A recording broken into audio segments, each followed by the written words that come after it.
Hello दोस्तों, स्वागत है आपका मेरे यूट्यूब चैनल पे। आज राजन सीरीज सेकेंड सेमेस्टर विज्ञान का आज हम लोग अति लघुत्तरी प्रश्न करेंगे। वस्तुनिष्ठ प्रश्न हमने कर लिया था, तो आज हम लोग अति लघुत्तरी प्रश्न शुरू करेंगे। तो पहले प्रश्न की ओर चलते हैं।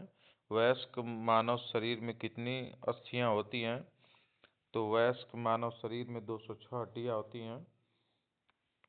प्रश्न नंबर 2 हम लोग देखेंगे कि दो कीट भक्षी पौधों के नाम लिखिए। तो दो कीट भक्षी पौधे, एक पीचर प्लांट और वीनस फ्लाई ट्रैप, दो कीट भक्षी पौधे हैं। प्रश्न नंबर 3 हम लोग देखेंगे, किसी तत्व के दो समस्थानिक परमाणुओं में किसकी संख्या भिन्न होती है? किसी तत्व के दो समस्थानिक परमाणुओं में न्यूट्रॉन की संख्या भिन्न होती है, ध्यान दीजिएगा। प्रश्न नंबर 4 हम लोग देखते हैं, चाल किसे कहते हैं? इसका मात्रक भी लिखिए। आप जितना क्वेश्चन दे उतना लिखना जरूरी है, क्योंकि मात्रक पूछा है तो मात्रक आप लिखेंगे। तो चाल किसे कहते हैं? किसी वस्तु के विस्थापन की दूरी को चाल कहते हैं। किसी वस्तु के विस्थापन की दूरी को चाल कहते हैं। चाल का मात्रक मीटर प्रति सेकंड होता है। प्रश्न नंबर 5 देखेंगे, कार्य किसे कहते हैं? इसकी इकाई लिखिए। कार्य, जब किसी वस्तु पर 1 न्यूटन का बल लगाने पर वस्तु में बल की दिशा में 1 मीटर का विस्थापन हो जाता है, उसे कार्य कहते हैं। इसका इकाई जूल होता है। मात्रक इकाई या मात्रक को हम ही इकाई कहते हैं, तो आप ध्यान दीजिएगा। कार्य किसे कहते हैं? जब किसी वस्तु पर 1 न्यूटन का बल लगाने पर वस्तु में बल की दिशा में 1 मीटर का विस्थापन हो जाता है, उसे कार्य कहते हैं। मान लीजिए ये वस्तु है, इधर से हमने बल लगाया और 1 मीटर अगर ये खसक गई अपनी दिशा में जिधर से हम बल लगा रहे हैं, तो उसको कार्य कहेंगे। आगे चलते हैं हम लोग, प्रश्न नंबर 6 देखते हैं।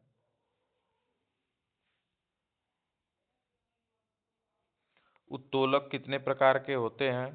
उत्तोलक 3 प्रकार के होते हैं, प्रथम, द्वितीय और तृतीय उत्तोलक। एक क्वेश्चन हर बार कहीं ना कहीं पूछ देता है, तो ध्यान दीजिएगा। उत्तोलक 3 प्रकार के होते हैं, प्रथम, द्वितीय और तृतीय प्रकार का उत्तोलक होता है। विटामिन, और प्रश्न नंबर 7 पूछा है, विटामिन को कितने प्रकारों में बांटा जा सकता है? तो विटामिन को निम्नलिखित प्रकारों में बांटा जा सकता है। Vitamin A, vitamin C, vitamin E, vitamin B, vitamin D और विटामिन के। ध्यान दीजिएगा। एक क्वेश्चन और विटामिन से बनता है कि वसा में घुलनशील विटामिन कौन कौन से हैं तथा पानी में घुलनशील विटामिन कौन कौन से हैं। प्रश्न नंबर हम 8 देखते हैं, किसी एक ऐसे भोज्य पदार्थ का नाम बताइए जो मात्र जंतुओं से प्राप्त होता है। दूध, आप भी जानते हैं। प्रश्न नंबर 9 देखेंगे हम लोग, शरीर वर्धक भोजन किसे कहते हैं? प्रोटीन युक्त भोजन शरीर वर्धक भोजन कहलाता है। प्रोटीन युक्त जो भोजन होगा वही शरीर वर्धक भोजन होगा, क्योंकि शरीर को प्रोटीन की आवश्यकता होती है। प्रश्न नंबर 10 देखेंगे हम लोग, न्यूट्रॉन की खोज किस वैज्ञानिक ने की थी? न्यूट्रॉन की खोज जेम्स चैडविक ने की थी। प्रश्न नंबर 11 देखेंगे हम लोग, जीवाणुओं से होने वाले रोगों के नाम बताइए। जीवाणुओं से होने वाले रोग हैजा और निमोनिया है। जीवाणुओं से होने वाले रोग हैजा और निमोनिया। आप एक और देख लीजिएगा, विषाणु से होने वाले रोग। दोनों प्रश्न इंपॉर्टेंट हैं, देख लीजिएगा इसको। प्रश्न नंबर 12,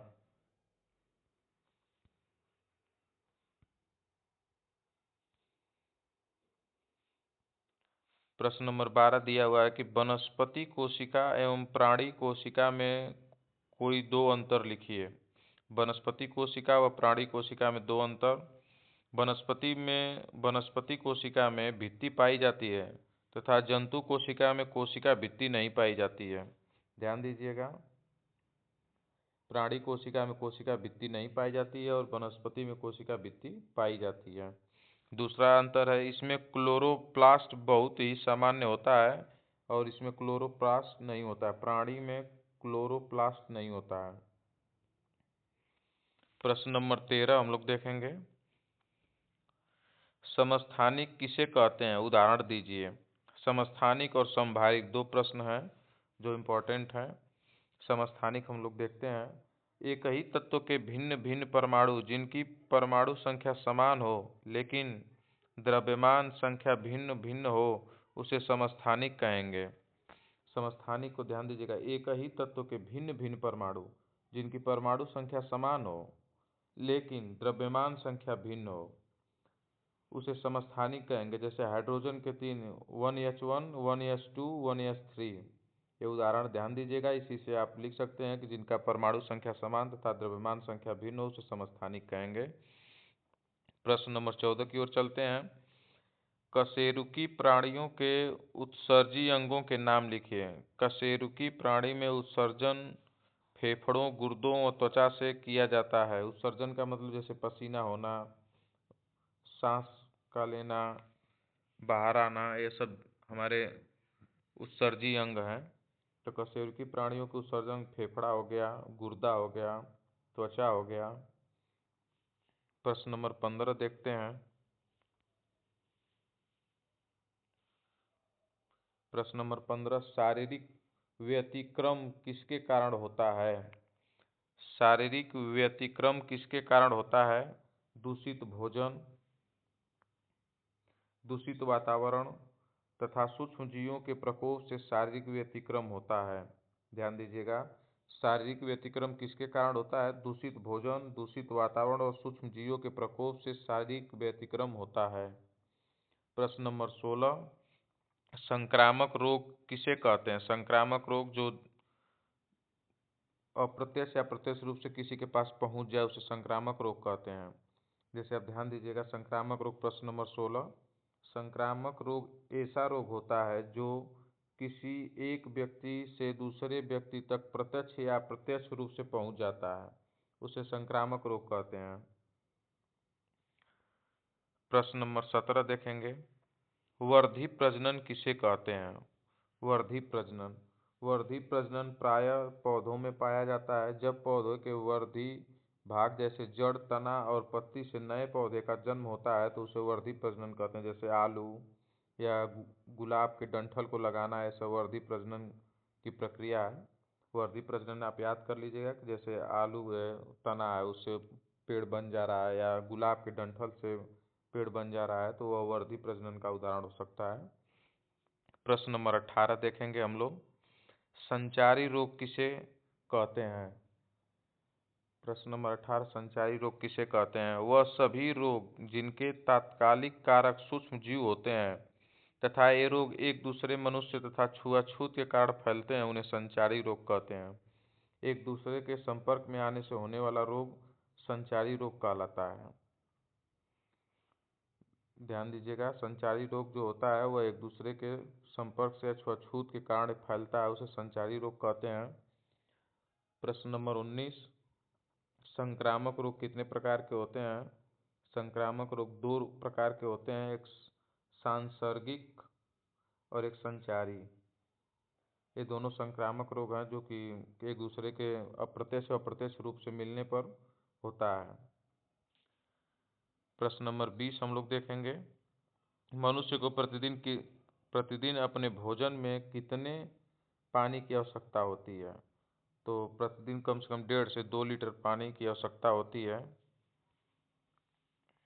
प्रश्न नंबर 21 देखेंगे हम लोग। कुपोषण किसे कहते हैं।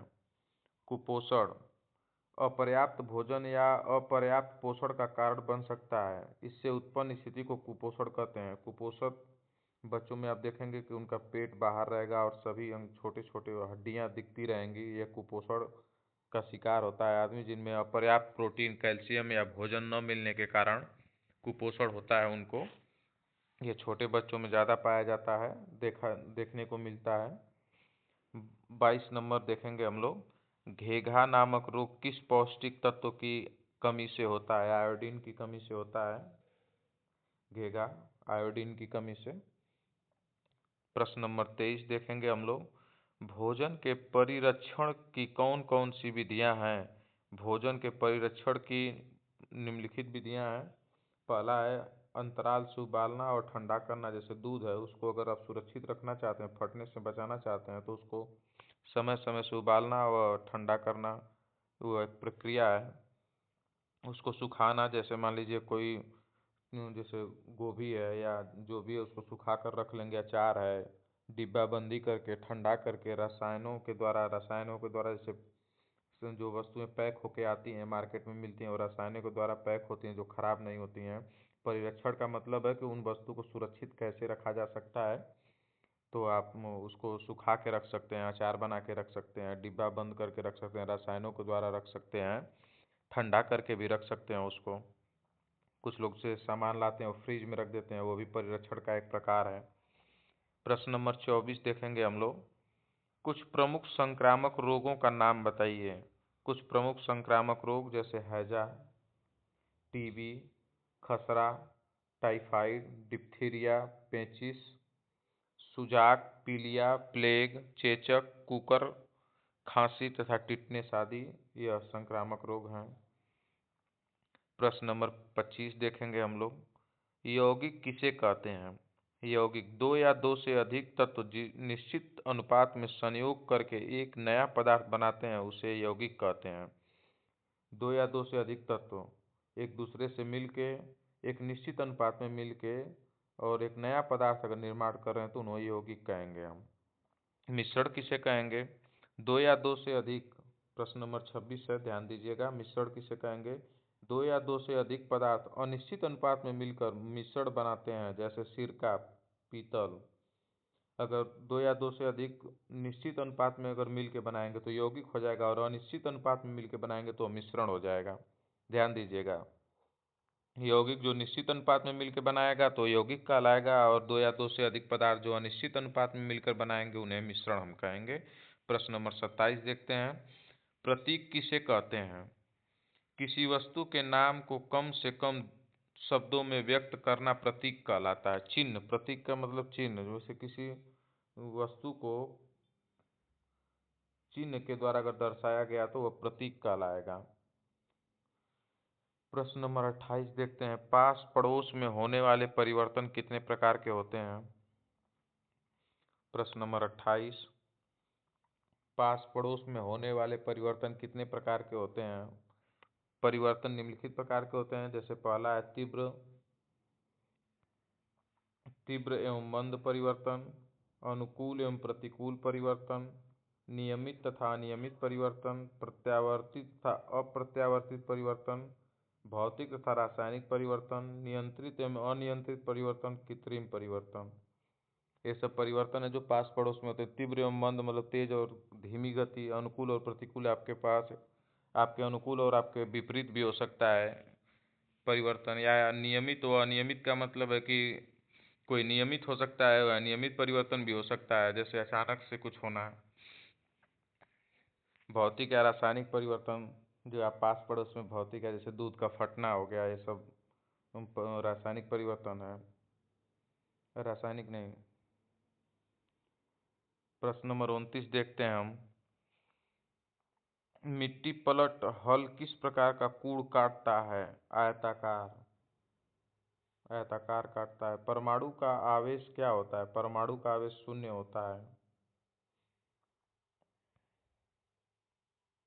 प्रश्न नंबर 30 है। परमाणु का आवेश क्या होता है? परमाणु का आवेश शून्य होता है। प्रश्न नंबर 31 देखते हैं हम लोग। परमाणु संख्या क्या है? वह मूलभूत संख्या जो उस परमाणु के नाभिक में प्राय प्रोटॉनों की संख्या को बतलाती है, वह संख्या इलेक्ट्रॉनों की संख्या की तुलना भी होती है। इसे प्रोटॉन संख्या भी कहा जाता है। ध्यान देंगे, परमाणु संख्या क्या है? वह मूलभूत संख्या जो एक परमाणु के नाभिक में प्राय प्रोटॉनों की संख्या को बतलाती है। कोई नाभिक है, उसमें संख्या जो कि परमाणु के नाभिक में प्रोटॉन की संख्या को बतलाती है, वह संख्या इलेक्ट्रॉनों की संख्या के तुल्य भी होती है, उनके बराबर भी होती है। इसे प्रोटॉन की संख्या कहा जाता है। नाभिक में जो प्रोटॉन पाए जाते हैं उन्हें ही परमाणु संख्या कहते हैं। प्रश्न नंबर 32 देखेंगे। परमाणु भार किसे कहते हैं? इसे ज्ञात करने के सूत्र बताइए। प्रश्न नंबर 32, आजकल इसे आपेक्षित परमाणु द्रव्यमान भी कहते हैं। परमाणु भार निकालने के लिए परमाणु भार बराबर तत्व के प्रत्येक परमाणु का औसत भार बटा C12 परमाणु भार बटा 12। ध्यान दीजिएगा सूत्र को। प्रश्न नंबर 33 देखेंगे हम लोग, परमाणु द्रव्यमान संख्या क्या है। परमाणुओं के द्रव्यमान को बतलाने वाला एकक या यह C12 परमाणु के 1/12 अर्थात 1.66033 गुणते 10⁻27 किलोग्राम के तुल्य है। ध्यान दीजिए प्रश्न नंबर 33, परमाणु द्रव्यमान संख्या क्या है। परमाणुओं के द्रव्यमान को बतलाने वाला एकक यह C12 परमाणु के 1/12 अर्थात 1.66033 गुणते 10⁻27 किलोग्राम के तुल्य है, परमाणु भार है। आगे देखेंगे प्रश्न नंबर 34, संयोजकता किसे कहते हैं।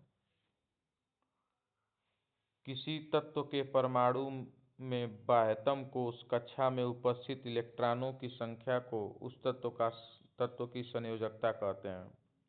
किसी तत्व के परमाणु में बाह्यतम कोश कक्षा में उपस्थित इलेक्ट्रॉनों की संख्या को उस तत्व की संयोजकता कहते हैं। जैसे बाह्यतम कक्षा में, जैसे मान लीजिए बाह्यतम कक्षा में जो इलेक्ट्रॉन पाए जाएंगे वही उसकी संयोजकता कहलाती है किसी तत्व की। जैसे आप ध्यान देंगे, किसी तत्व के परमाणु में बाह्यतम कोश कक्षा में उपस्थित इलेक्ट्रॉनों की संख्या को उस तत्व की संयोजकता कहते हैं। कोई मान लीजिए तत्व है, उसका हम लोग डायग्राम SN वाला बनाएंगे, उसमें जो सबसे बाह्यतम कक्षा में जो इलेक्ट्रॉन पाए जाएंगे वही उसकी संयोजकता होगी। चलिए धन्यवाद, अगला पार्ट 2 में हम करेंगे।